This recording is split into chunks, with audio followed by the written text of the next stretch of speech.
ইরানের শেষ খেলা শুরু। মধ্যপ্রাচ্যে কি আসছে চূড়ান্ত যুদ্ধ? একটি সিদ্ধান্ত আর বদলে যেতে পারে পুরো বিশ্ব। ইরান কি এখন তার শেষ চাল দিতে যাচ্ছে, নাকি এটা শুধু ভয় দেখানো, নাকি শুরু হতে যাচ্ছে এক নতুন ভয়ঙ্কর যুদ্ধের অধ্যায়? মধ্যপ্রাচ্যের আকাশে আবারও জমে উঠছে অশনি সংকেত।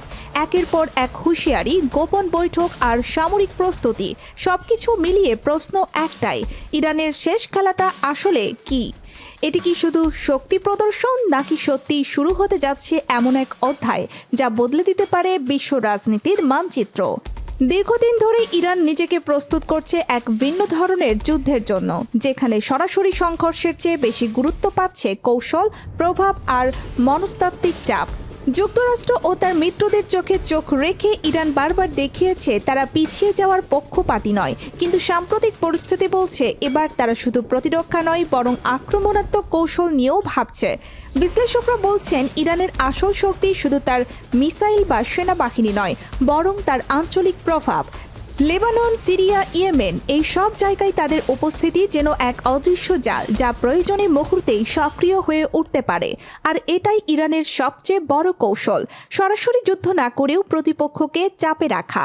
কিন্তু প্রশ্ন হচ্ছে, এই কৌশল কি শেষ পর্যন্ত টিকবে, নাকি ইরান এখন এমন এক অবস্থায় পৌঁছে গেছে যেখানে তাদের শেষ চালটি দিতে হবে?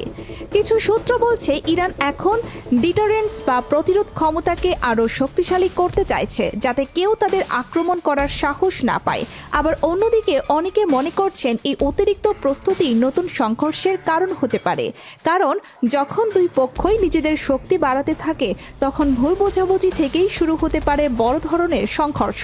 আর এখানেই লুকিয়ে আছে সবচেয়ে বড় ভয়। একটি ছোট ভুল সিদ্ধান্ত, একটি ভুল হিসাব, আর শুরু হয়ে যেতে পারে এমন এক যুদ্ধ যার প্রভাব ছড়িয়ে পড়বে গোটা বিশ্বে। জ্বালানি বাজার থেকে শুরু করে বৈশ্বিক অর্থনীতি, সবকিছুই পড়ে যাবে অনিশ্চয়তার মধ্যে।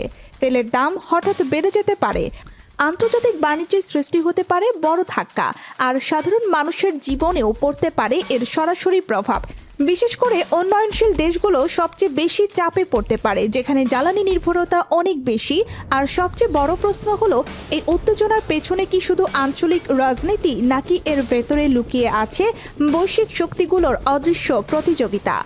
অনেক বিশ্লেষক মনে করছেন ইরান কেবল একা কোনো সিদ্ধান্ত নিচ্ছে না, বরং বড় শক্তিগুলোর কৌশলগত হিসাব নিকাশের মাঝখানেই দাঁড়িয়ে আছে।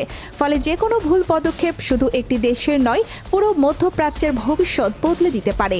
এমনকি সরাসরি যুদ্ধ না হলেও সাইবার আক্রমণ, প্রক্সি যুদ্ধ এবং অর্থনৈতিক চাপ, এই সব মিলিয়ে তৈরি হতে পারে এক নতুন ধরনের সংঘর্ষ, যা আগের সব যুদ্ধের চেয়ে ভিন্ন ও আরও জটিল।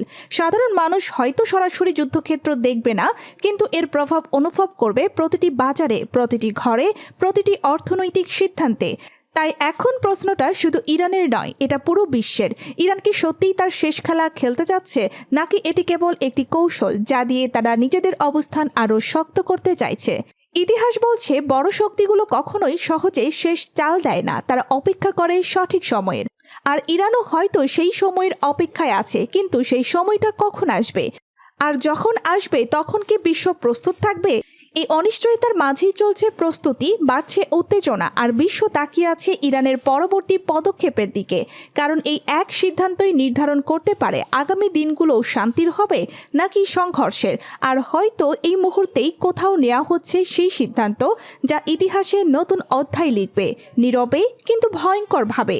শেষ পর্যন্ত এই খেলা শুধু শক্তির নয়, এটি ধৈর্য, কৌশল এবং সময়ের পরীক্ষা, যেখানে এক মুহূর্তের ভুল গোটা পৃথিবীকে অন্ধকারে ঠেলে দিতে পারে। ভিডিওটি কেমন লাগলো নিচে কমেন্টে জানান, লাইক করুন, শেয়ার করুন এবং সাবস্ক্রাইব করুন। সর্বশেষ রাজনৈতিক আপডেট, স্কিপ নিউজ এবং ব্রেকিং ভিডিও পেতে আমাদের সাথেই থাকুন।